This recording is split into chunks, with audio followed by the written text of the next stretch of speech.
আমাদের যে আন্দোলন ছিল এই আন্দোলনটি শান্তিপূর্ণভাবে 5 তারিখের মাধ্যমে আমরা প্রাথমিকভাবে পরিসমাপ্ত করেছি।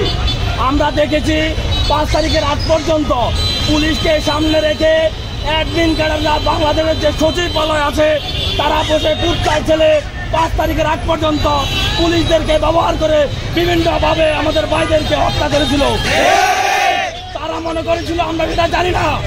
আমরা বাংলাদেশের জনতাকে জানিয়েছিল যে পুলিশরা আমাদেরকে খুন করেছিল, গুলি করেছিল, কিন্তু আসলে ভিতরের রহস্য ছিল এটা আমাদের সচিবালয় থেকে, বাংলাদেশের সচিবালয় থেকে বাংলাদেশের জনগণকে হত্যা করার জন্য নির্দেশ দেওয়া হচ্ছে সচিবালয় থেকে। তাহলে আমাদের কাজ হবে আগামী 5 কার্যদিবসের মধ্যে এই সচিবালয় থেকে আওয়ামী লীগের দুরুদ্ধারকারীদের না যদি বের করা হয়। আমরা বসে ছাত্র আন্দোলন 5 তারিখে আবার আপনার সচিবালয় ঘেরাও করবো। যদি এটা যদি না হয় বাংলাদেশের যতগুলো আছে, বাংলাদেশের যতগুলো মোড় আছে প্রত্যেকটি জায়গায় বসে ছাত্র আন্দোলনের নেতৃত্বে প্রত্যেকটি জায়গায় আমরা বন্ধ করে দেবো।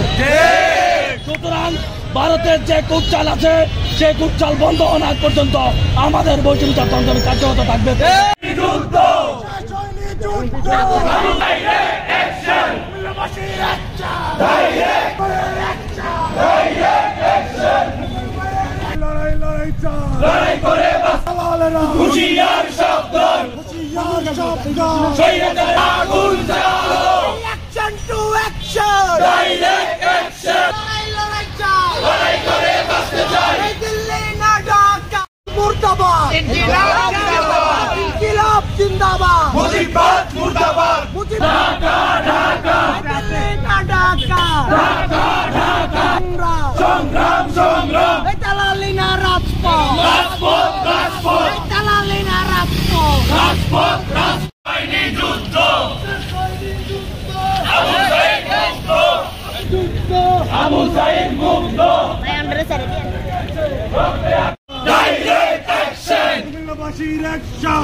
সাকিব ভাই